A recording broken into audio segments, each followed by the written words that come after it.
नमस्कार, स्वागत है आपका वी टाइम न्यूज पर और आपके साथ मैं हूं पहली चौहान। बढ़ते हैं खबरों की ओर।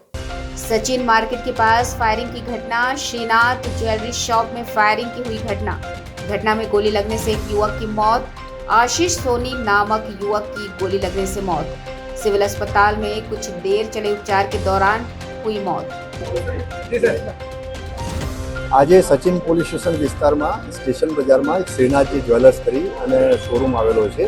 એમાં રાત્રિના 8:30 થી 9:45 વાગ્યાના અરસામાં એક 4 આરોપીઓ ફાયરઆર્મ સાથે લૂંટ કરવાના ઈરાદે આ જ્વેલરીના શોરૂમમાં આવેલા હતા અને એમણે ત્યાંથી લૂંટ કરેલી હતી અને ત્યાંથી જે જ્વેલરી શોરૂમમાં હાજર આશીષભાઈ મહેશભાઈ રાજપરા જે હાજર હતા એમણે પ્રતિકાર કર્યો તો આરોપીઓ પૈકીના એક આરોપીએ જે વિક્ટિમ જે છે આશીષભાઈ મહેશભાઈ રાજપરા એમના ઉપર 2 રાઉન્ડ ફાયર કર્યા.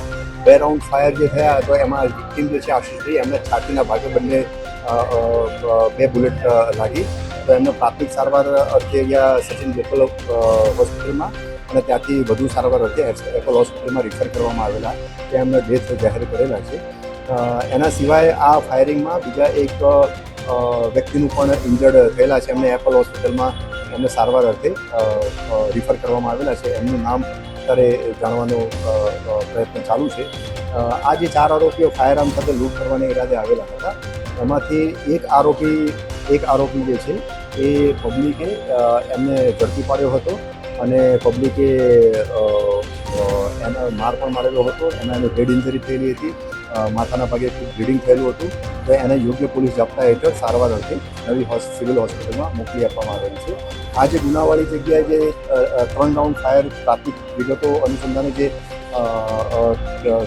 મળી છે એ અનુસંધાને 3 રાઉન્ડ ફાયર થયેલા એવી હકીકત મળી આવેલી છે અને આ બાબતે 3 ખાલી કેસીસ પણ ગુનાવાળી જગ્યાએ મળી આવેલા છે.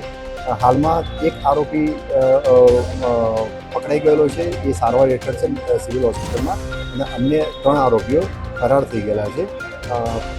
સુરત શહેર પોલીસની સ્થાનિક પોલીસની ઉપરાંત ક્રાઇમ બ્રાન્ચની ટીમ અને અલગ અલગ બીજી ટીમો પણ કાર્યરત થયેલી છે આ 3 આરોપીઓને ઝડપી પાડવા માટે.